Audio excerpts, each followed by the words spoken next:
Joining us on this edition of the News Review, we have PressTV's very own Colin Campbell, who's joining us from Washington. Also, we have DeBar, activist and commentator, joining us from Austin, New York. Gentlemen, welcome to the program. Let's start off with Colin. Colin, please tell us more about the strikes, where the differences are at the heart of this industrial action, and also the significance of this strike being carried out by the United Auto Workers. Well, this strike can be very effective, and what these workers are looking for is an increase in wages, health benefits, and pension. As we may have observed, or as they report, we are seeing executives that are making record profits over the past several years. The money that has been taken in by car development and the increase in manufacturing has really helped out companies a lot, but workers are not seeing the benefits of these increases, and that's what they're saying. Several years ago, back when we saw the Great Recession, many years ago, in fact, around 2007, 2008, the auto industry was saying it was taking a big hit because of the recession, and it was asking its workers to make some concessions because they were not doing too well and they were struggling. Well, workers are saying, well, look, it's fast forward, 16 years now. What are we doing? Where are our benefits? How are we going to make back some of those concessions that many of us have made more than a decade ago? Not only that, we're seeing as a change in car industry. We're relying less and less, even though we are still heavily reliant, but we're decreasingly reliant on conventional engine vehicles, ICE vehicles, the ignition, compression, explosion vehicles, and we're making a transition to the electric market, the EV market. Well, to make EV cars and the batteries that are used for the motors for EV cars, it actually takes less workers than it does for the conventional engine. Of course, as you would imagine, there are a lot more parts in a conventional engine than there are in a battery that's placed in a car, which many believe will be modular over time, where you could swap out batteries.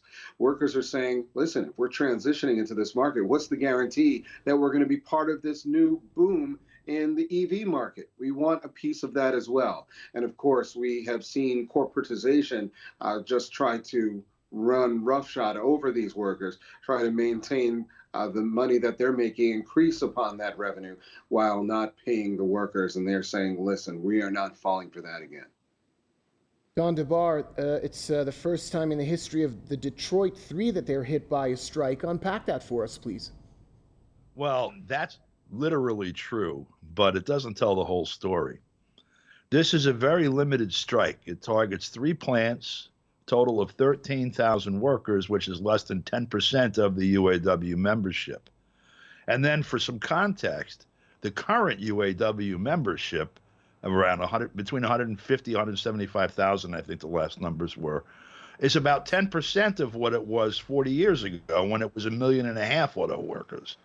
So we have a fraction of a fraction, basically, and the reason that they are doing, just a fraction right now, hoping that will be enough pressure to get some of the concessions they want, is because they're afraid that the strike fund will run out, they say, in 11 weeks if the entire membership goes on strike. So they're negotiating from a weak position to maintain a weak position with a weakened effort. And of course, we're waiting for Joe Biden to chime in. He's saying exactly what he said before the railroad strike last year. And I don't see really a lot of relief unless there's some solidarity actions taken by some of the other major unions. Now, I do know that the what are they called these days? One of the largest unions in the United States has made some noise that they support the strike. Whether we'll see like an across-the-board strike in the United States, a general strike by workers, which is about the only leverage that workers have that could actually defend these workers, I'm waiting to see if that happens. I don't know. Colin, do you agree with Mr. DeBar? This strike is just the tip of the iceberg? Yeah, of course, this can be just the tip of the iceberg. You have members of the SEIU, which are supporting the strike here in D.C., but members of the UAW, which we put the members at around 146,000 members, say they are doing this incrementally. And they're doing this incrementally so that they can still have a stronger negotiating expression because of the fact that they are still part of the process and still making automobiles instead of withdrawing fully and then bringing in a different system, maybe scabs coming in, people who would try to supplant the jobs of auto workers.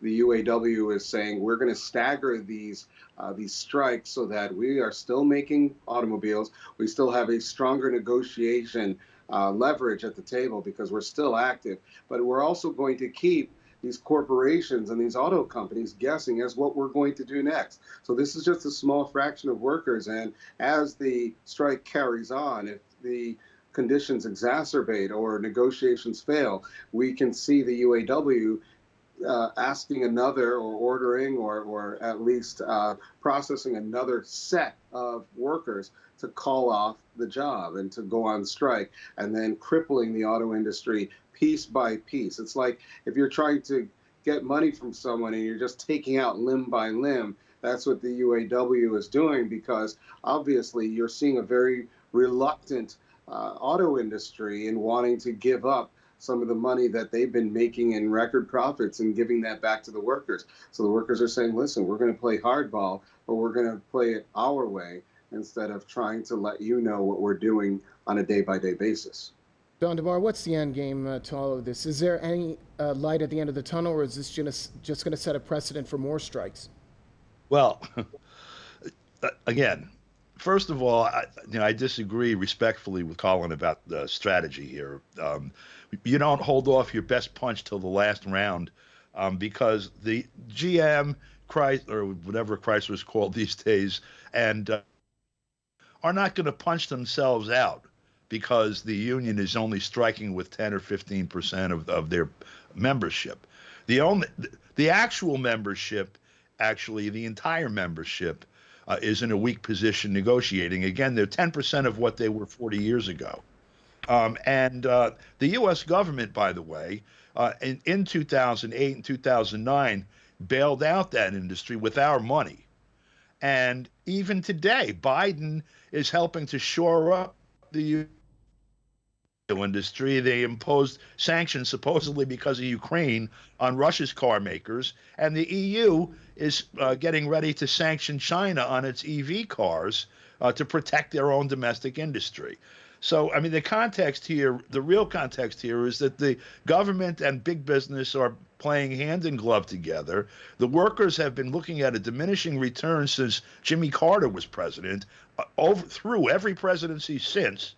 And unless workers stand together across the board, not just the UAW, but all of the unions with substantial membership, then this is going to just follow, and the trend has continued since 1979. All right, thanks a lot, gentlemen. Colin Campbell joining us. All right, just Washington. for clarification, I want to say that's not a strategy I put together. That's one that the UAW is actually enacting. So it's not something to disagree with me about. That's actually the workers and the union leaders that put that strategy together. Okay, just for clarification. Okay, thank you, gentlemen. PressTV's very own Colin Campbell joining us from Washington, and activist and commentator Don DeBar joining us from New York. With that, it brings us to an end here on this edition of the News Review, but stick around. There's plenty more to come here on PressTV.